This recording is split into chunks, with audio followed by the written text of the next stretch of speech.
What's going on, boys? Back with another recap today. Today was a great day. Me and Charbel, obviously, he's in Florida, like you guys already know if you've watched the previous videos. But he took a trade. It was different trades, but like we were calling them out to each other, just texting back and forth while he's at Universal. I don't know if you guys saw the Instagram story, but I posted my trade and he posted his trade on the story. So if you guys aren't following our Instagram, go check it out. The links in the YouTube bio. Um, but yeah, we have today's verse of the day, which is Proverbs 3:5-6, which says, "Trust in the Lord with all your heart and lean not on your own understanding. In all your ways submit to him, and he will make your paths straight." Now, this verse is really powerful, in my opinion. Proverbs is one of the best books in the Bible.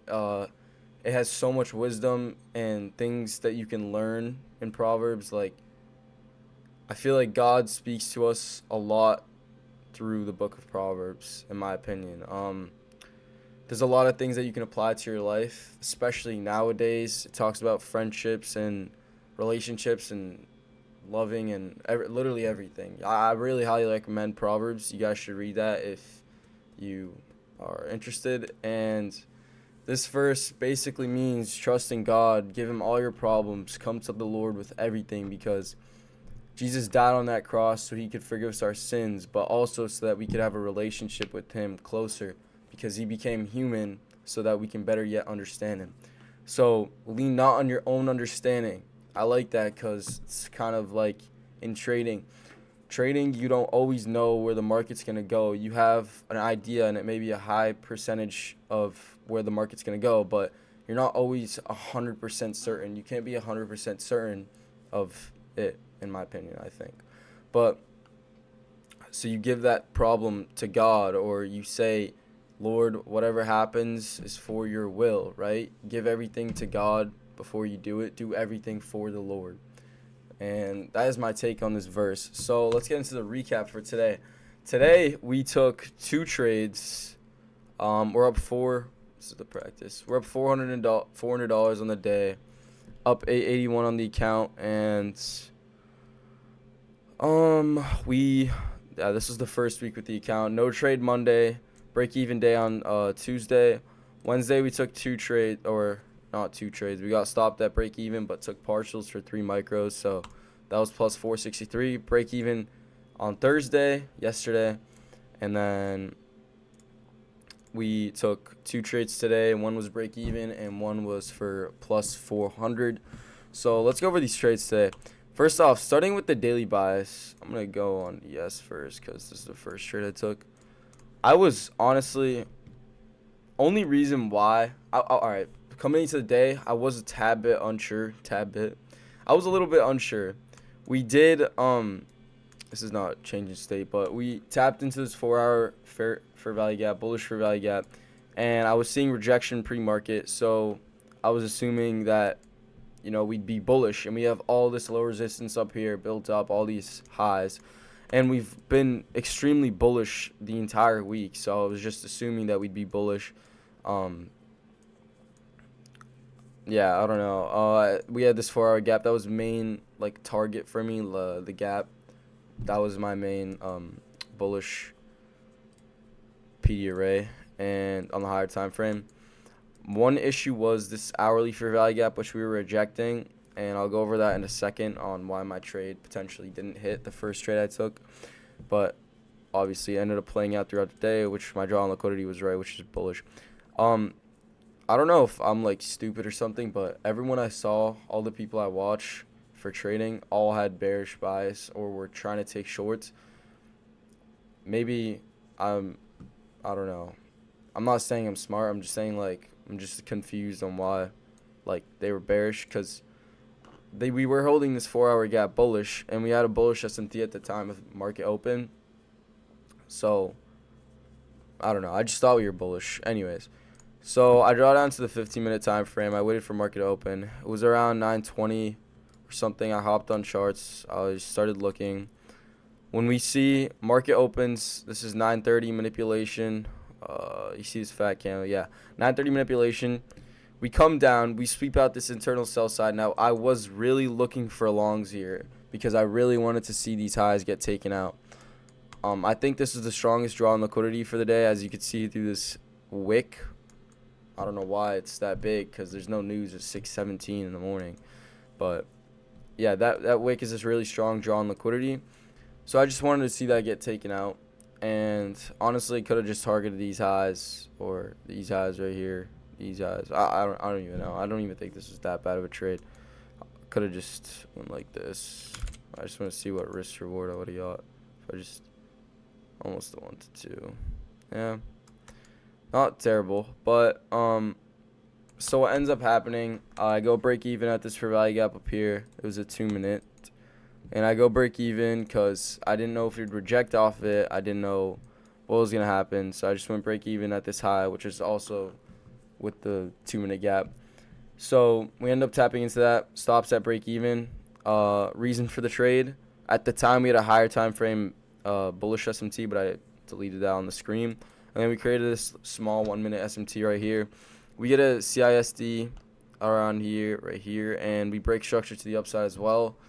We create this 1 minute bullish for value gap. This is 10 a.m. news too, and it was pointing to our drawn liquidity be higher because this candle was just bullish, a big bullish candle.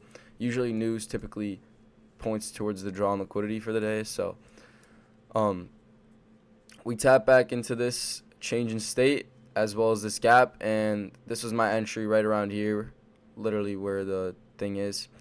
And then we came down, tap into the CISD. I wasn't going to wait for that just because I didn't want to miss this one. I wanted to get in on it as soon as it tapped into the gap, which I don't even care. Like, that's a fine entry in my opinion. So, yeah, then we just start running up. Chilling in the moment. I put my stops to break even, and then I see they both start to slow down. NASDAQ starts to slow down. It was higher. We also had a bearish SMT around here. Reason being, I was going to take partials, but the problem was I was on an iPad, and I have no idea how to take partials on my iPad. I really need to figure that out because that happens to me a lot. So I didn't end up taking any partials. I get stopped at break even. I'm like, all right, whatever. I was still planning on taking another trade because what I wanted to see happen initially, what I wanted to see happen was these lows right here get taken out and us tap into this 4 hour gap once again to then move higher. So I felt ES would sweep them out just because all this low resistance built up right here, and NASDAQ had them a little further down. So I'll pull up NQ real quick. Yeah, as you can see here, we created a bullish SMT at this point. ES sweeps out all these lows, which is exactly what I wanted. NASDAQ makes relative equal lows with this low right here. So we create a 15-minute bullish SMT. So then I draw down to the 1 minute, and I'm looking for my entry. Meanwhile, I'm driving. Don't do that. Don't do that shit, bro. Don't take after me. Don't trade and drive or text and drive or anything. Just, yeah. So I see, I zoom into the 1 minute, and I'm looking. I see us come up with strong bullish pressure. This is technically a 1 minute CISD, but we get no retracement to that. I wasn't even paying attention to that. So what I marked out was the 2 minute change in state. We get the CISD on the 2 minute. We tap into it, and that's where I was getting my entry. We also break structure to the upside as well. When I saw price start to slow down here, I'm not going to lie, Loki thought I was going to run away, and I got a little sad because I know this would hit. And so, yeah, whatever. But we come in. The moment we tap into the CISD in this for value gap, I entered. No hesitation, nothing, which I'm extremely proud of myself because I've been doing that well. Like this trade, I just entered. I wasn't even scared when it came down here. Like, my emotions are getting better with trading, which is really also improving my trading. So yeah, and then it just ran straight to my take profit. That was right here. Only reason why I didn't target all the way up here was because I had to drop my grandma off somewhere, and I didn't want to be in a trade that I wasn't gonna look at. Also, this shit took like an hour, bro. Shit took an hour, 2 hours to play out, and I definitely would have closed somewhere. If I saw this shit, I would 100% closed. So, I mean, I guess that's something I got to get better with too, patience. But it ended up playing out, which I'm extremely proud of myself for doing that. Uh, I think he took a trade. It was around here, this accumulation area. Yeah, it was here. I think he entered somewhere around here, and then take profit was like targeting probably these highs or these highs. But yeah, bullish on the day. Pretty good day today. One break even trade and one $400 trade. I'm still proud of myself for taking this trade because it was really clean. That would have been an amazing trade in my opinion. But